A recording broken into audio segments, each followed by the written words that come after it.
సరేలే మా video start చేశాను నేను. సో జనరల్ డిస్కషన్ ఏమన్నా ఎక్కువ డీప్గా వెళ్ళాలి. సో యాక్చువల్గా ఏంటంటే మీరు మామూలుగా ఈ టీచర్ అవ్వాలనుకున్నారు కదా. సో మీరు అంటే టీచర్ అనే వృత్తిపైన ఇంట్రెస్ట్ ఉండిందా, లేకపోతే కన్నా జనరల్గా ఏదో వృత్తి చూజ్ చేసుకోవాలి కదా అనేసి టీచర్ని చూజ్ చేసుకున్నారా?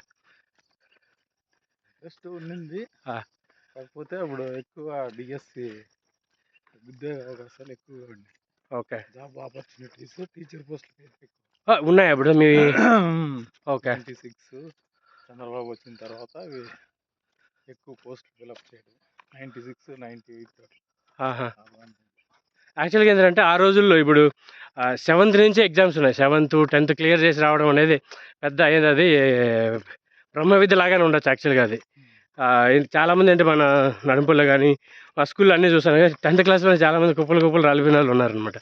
సో మీరు 7th క్లియర్ చేసి 10th క్లియర్ చేసి అంటే పెద్ద ఎక్సర్సైజ్ అని చెప్పాలి నాకైతే. చదువు అనేది ఎప్పుడు ఎక్సర్సైజ్ కాదు. ఇప్పుడు ఆ రోజుల్లో ఇప్పుడు మామూలుగా ఏంటంటే చదివితే కష్టం అనిపించదు, కాబట్టి ఇష్టంగా మనం జాబ్ చేయాలా అనే ఒక మనిషిలో కాన్ఫిడెన్స్ ఉండాలా, దృఢ నిశ్చయం ఉంటే అది.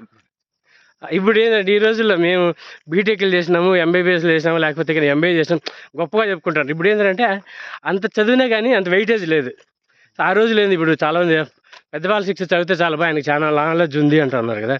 సో అట్లా ఆ రోజుల్లో తక్కువ చదువైనా కానీ ఎడ్యుకేషన్లో క్వాలిటీ ఉండేది. చాలామంది ఏంటంటే టీచర్లు కొట్టి భయపెట్టించినా, లేకపోతే వాళ్ళు ఏదో దండోపాయుధాలు ఏం వేసినా కానీ ఎడ్యుకేషన్లో క్వాలిటీ అనేది ఉంది ఇప్పుడు మీరు చదివేటప్పుడు. సో మేము చదివేటప్పుడు మేము ఏంది, ఇప్పుడు చాలామంది బీటెక్లు అనేది సునాపాయంగా ఇంటికి ఒక బీటెక్ ఉన్నాడు, లేకపోతే ఇంటికి ఒక ఎంబీఏ చేసిన వాళ్ళు ఉన్నారనమాట. కానీ ఎడ్యుకేషన్లో క్వాలిటీ లేదు. చాలామంది ఏంటంటే ఉద్యోగం హంటింగ్లోనే ఇంకా చాలామంది ఉన్నారనమాట. సో దానికి ఏంటంటే ఒకటి ఎడ్యుకేషన్ క్వాలిటీ ఇప్పటికన్నా అప్పుడు కొంచెం బెటర్గా ఉండేది అనేసి నా కామెంట్ అనమాట.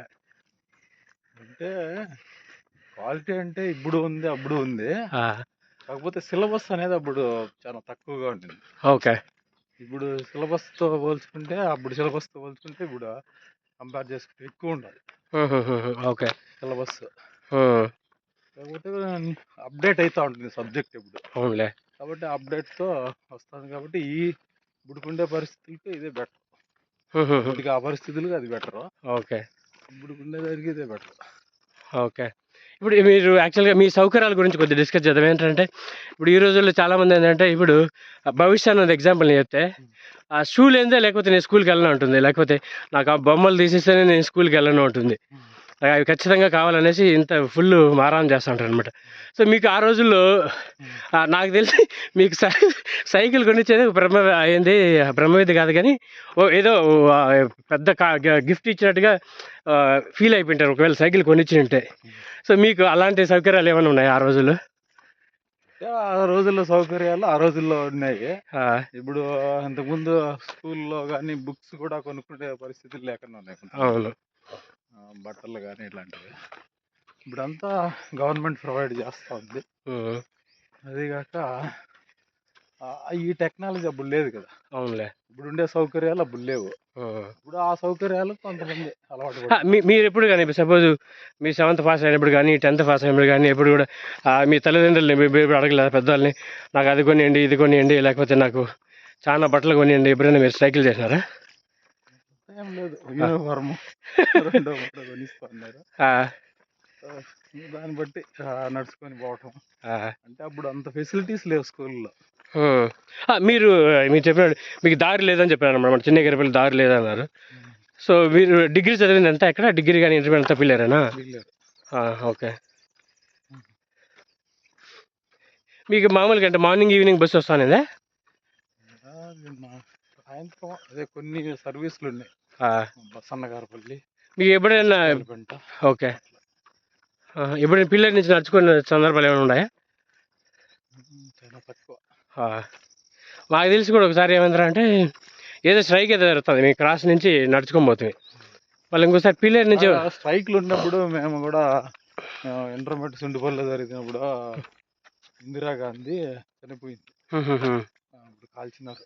ఓకే. అప్పుడు అక్కడి నుండి బస్సులు లేవు. లీవ్‌లో వదిలేసినారు కాలేజ్‌కి. హుహు. సుండుపల్లి నుంచి కూడా నడిచి వచ్చినాం. ఆహా! ఓకే.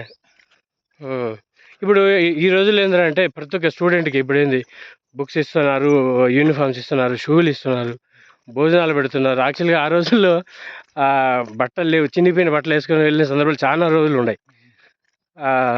మధ్యాహ్న భోజనం నాకు తెలిసి మీరు క్యారియర్ తీసుకెళ్తా ఉన్నారా ఆ రోజుల్లో? క్యారియర్ అంటే మేము ఇక్కడ దగ్గర ఇంటి దగ్గర కదా. ఆహాహా! ఓకే. మధ్యాహ్నం అప్పుడు టైం ఉండింది. ఓకే.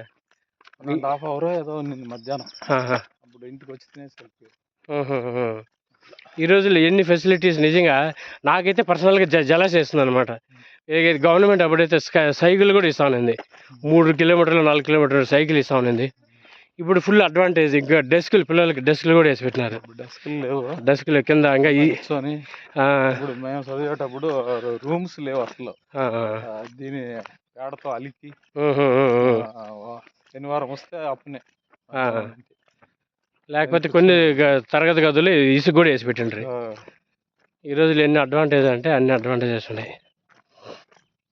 బాగా సౌకర్యాలు ఇచ్చిన గవర్నమెంట్ స్కూల్ కూడా మంచి సౌకర్యాలు. గ్రౌండ్ ఫెసిలిటీస్ బాగుంటాయి గవర్నమెంట్ స్కూల్. అవునులే.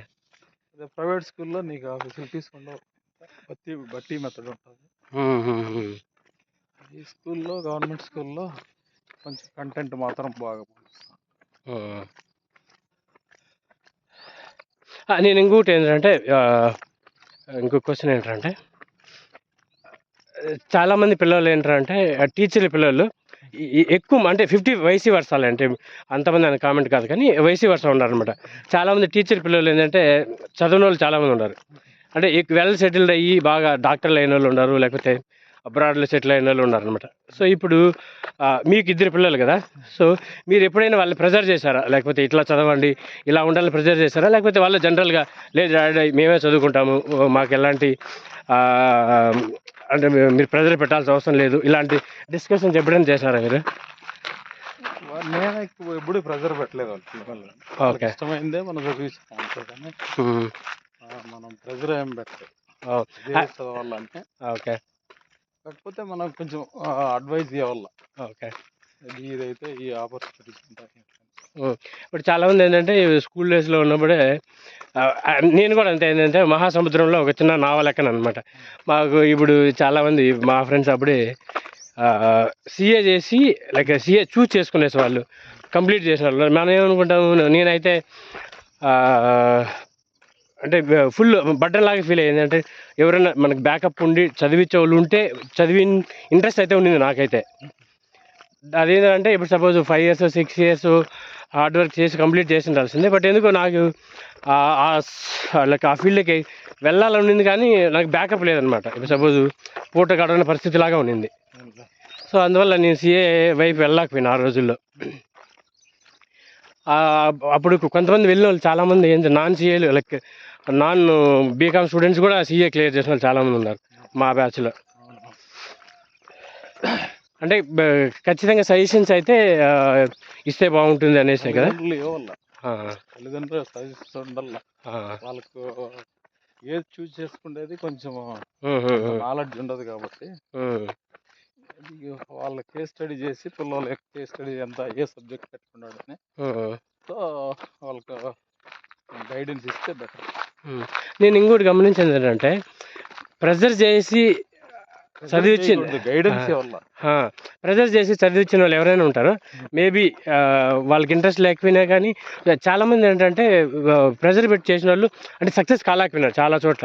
మధ్యలో ఇప్పుడు సపోజ్ నాకు బీటెక్ అంటే ఇష్టం లేదు, బీటెక్ చేయమంటారు అనమాట మా తల్లిదండ్రులు, బీటెక్కే చేయమంటారు. ఆయన ఏమైంది ఒక సర్టెన్ ఒక 3 years 4 years తర్వాత ఇండియా చూస్తే ఆయనకి బ్యాక్లాగ్స్ ఉంటే మధ్యలో నిలిచిపోయిన సందర్భాలు చాలా మంది ఉన్నాయన్నమాట. సో నేను గమనించింది ఏంటంటే వాళ్ళ ఇంట్రెస్ట్ వదిలేసిన వాళ్ళు చాలామంది సక్సెస్ అయినారు లైఫ్లో, చాలామంది ముందుకు వెళ్ళినారు అనమాట.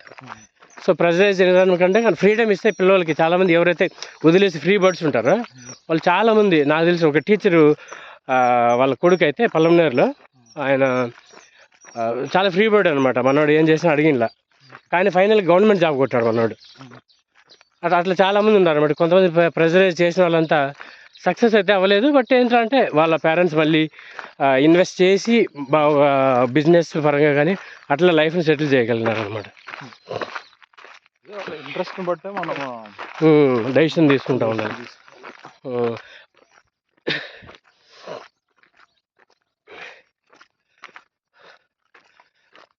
ఇంకా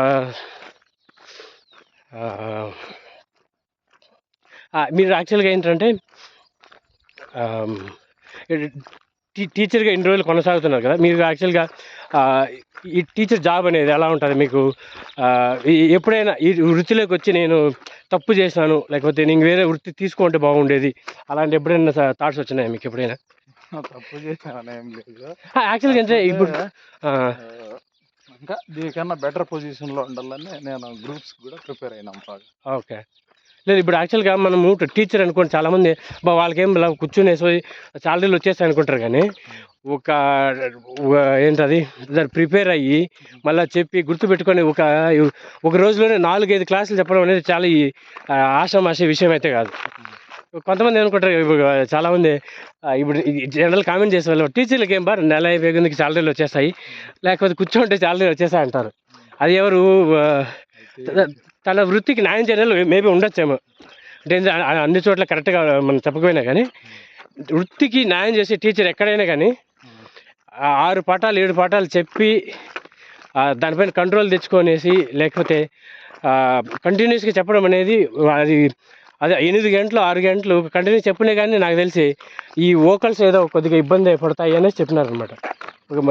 సమస్యలు, వెన్నుపోస సమస్యలు ఇలాంటివన్నీ వస్తాయి, ఎక్కువగా నిలబడుకున్నా అట్లానే వస్తాయి, సమస్యలు ఉంటాయి. పోతే అందరూ టీచర్లు ఆ మాదిరి కాదు, ఎవరో 1 or 2 ఉండొచ్చు, కానీ ఎక్కువ మంది అది కాదు. జయప్రకాష్ నారాయణ అని మీరు వింటారు కదా,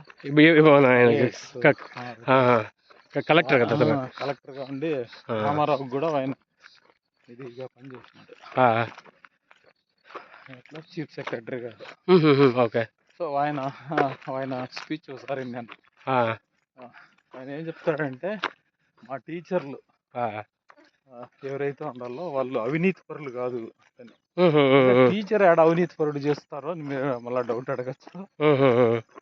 టీచరు క్లాస్లోకి పోయి చదువు చెప్పకపోతే అతడు అవినీతి పరుడు అని ఆయన స్టేట్మెంట్ ఇవ్వండి. సో అట్లా టీచర్లు దాదాపు ఊరు ఉండరు, 99% 1 or 2% మామూలు. సో నేను ఇంకోటి గమనించాను అంటే, మా టీచర్లు అప్పుడు మేము చెప్పేటప్పుడు వాళ్ళు టీచర్లు చదివితే కానీ వాళ్ళకి మానసిక ఆనందం అన్న భలే ఆనందం. వాళ్ళు చాలా ప్రౌడ్గా చెప్పుకున్నారు అనమాట, వీడు మా స్టూడెంట్, వీడు సక్సెస్ అయినాడు, లేకపోతే వీడు బాగా చదువుతున్నాడు. బాగా చదివితే కూడా ఇప్పుడు వాళ్ళ చెప్పిన పాటలు వాళ్ళు మళ్ళీ తిరిగి చెప్పితే, లేకపోతే ఆ పరీక్షల్లో మంచి ఫలితాలు చూపిస్తే వాళ్ళకి చాలా మానసిక ఆనందం అనమాట. చాలా గొప్పగా చెప్పుకుంటా గొప్పగా ఫీల్ అవుతుంటారు. నా దగ్గర చదువుకున్న స్టూడెంట్స్ మంచి పొజిషన్లో ఉన్నారనుకో, అది మన పిల్లల కన్నా ఎక్కువ ఆనందం. చాలా మూవీస్ లో కూడా చూపించుంటారు అనమాట. ఏంటంటే టీచర్ స్టూడెంట్ అని చెప్పుకుంటారు. ఇది ఈ మధ్యలో ఒకటి మిడిల్ క్లాస్ ఫ్యామిలీ అనేసి ఒక మూవీ వచ్చింది. సో దాంట్లో ఆ స్కూల్ ఫస్ట్ లేకపోతే మంచి ర్యాంక్ వస్తుంది అనమాట. ఎవరు టీచర్ పిల్లల కన్నా ఆయన టీచ్ చేసిన పిల్లలు ఒకరికి వస్తుంది అనమాట. ఆయన ఇంటర్వ్యూలో కూడా చాలా గొప్పగా నేను చెప్పిన విద్యార్థి అనేసి ఆయన చాలా గొప్పగా చెప్పుకుంటా ఇంటర్వ్యూ ఇస్తాడనమాట. ఆయన చాలా ప్రౌడ్ మూమెంట్గా ఫీల్ అవుతూ ఉంటాడు.